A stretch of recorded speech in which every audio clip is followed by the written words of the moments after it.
ये कार्यक्रम विकसित कृषि संकल्प अभियान भारत सरकार के द्वारा पूरे देश भर में एक साथ 700 से अधिक जिलों में संचालित किया जा रहा है। ठीक है ना।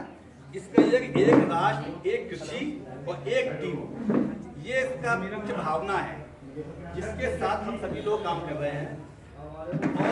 और ये 700 से जिलों में किया जा रहा है। लगभग 1.5 करोड़ से अधिक किसानों से सीधे संवाद होगा। 65,000 से अधिक गांवों में इसमें प्रत्यक्ष भागीदारी होगी। तो आप ये समझ सकते हैं कि इसका महत्व क्या है। और इसका मुख्य उद्देश्य कार्यक्रम का किसानों को तकनीकी उपलब्ध कराना।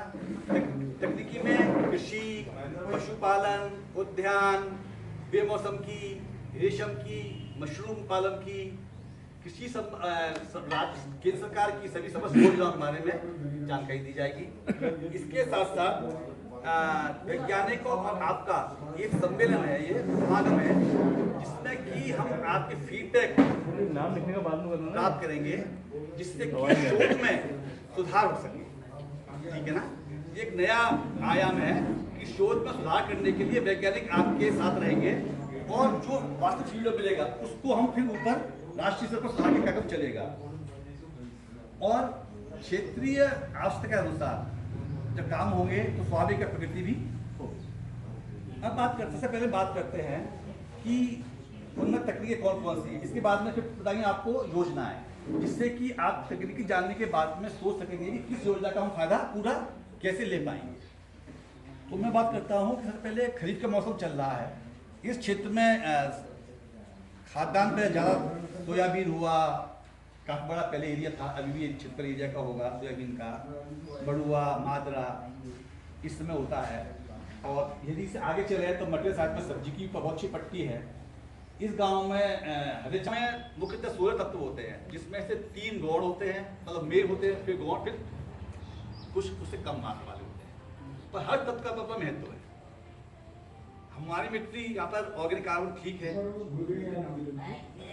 और सूचित तत्वों का पहचान भी। अब आप मटा जांच नहीं हुई आपकी, तो हम लोग सूचित तत्वों को उनके लक्षण देख के पहचान सकते हैं। ठीक है ना।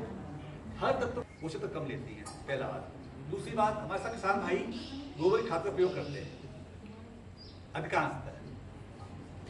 और अब प्राकृतिक खेती का भी महत्व आपको बताएंगे हम लोग। जब लगेगा तो बोलेंगे वास्तव में हमारे लिए फायदेमंद है ये जैविक खेती, तो आप पहले करते आ रहे हैं। तो जो गोबर का खाद है, इसकी गुणवत्ता बढ़ाने के लिए विशेष ध्यान रखने की सरकार के द्वारा आपको विभिन्न समय पर नेफिड के गड्ढे, कंपोस्ट पिट्स के बारे में तकनीकी दी गई और कृषि विज्ञान केंद्र के वैज्ञानिकों में अवगत कराया गया।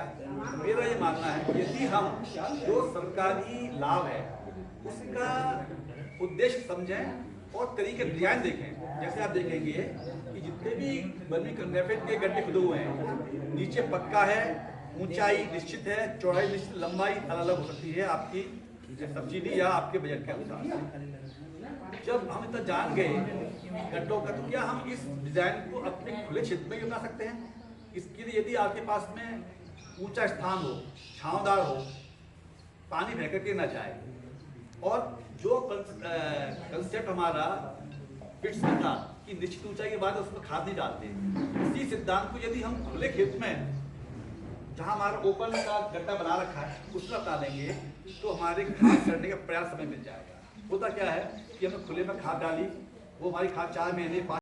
अब भारत सरकार का जो दिल्ली में मशहूर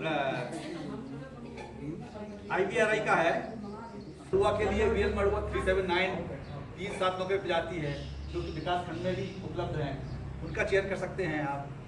धान में यहाँ धान का क्षेत्रफल उपराव वाला है, शायद तलाव का कम है काफी ना, तलाव वाला हो गया, तलाव नहीं यहाँ पर ना, पहले तलाव था नहीं यहाँ पर। तो आपके लिए सबसे बड़ी बात यह है कि चैत के धान की जगह यदि आप जेठी धान का महत्व दें, इसका तात्पर्य केवल महीने से ही दाम से आपको लग जाएगा। हम लोग जेठी धान बोलते हैं यहाँ पर, आप जो हमारा मार्च से लेकर के अप्रैल के प्रथम पखवाड़े तक मतलब बुआई हो जाती है, प्रथम सप्ताह तक हो जाती है पूरी मार्च की चैत धान की। इसकी प्रजातियां हैं रियल धान 208, 209, 207 है। ये सब चौगुन पहले निकाला गया था जो कि हमने इस क्षेत्र में दिया था केवीके के द्वारा माध्यम से। अब रियल धान 158 और एक रियल धान 159, दो प्रजातियां हैं। इसको ये जेठ के महीने में लगाएंगे तो हमें जो चैत और जेठ का अंतर है इतना श्रम बच जाएगा, ठीक है ना।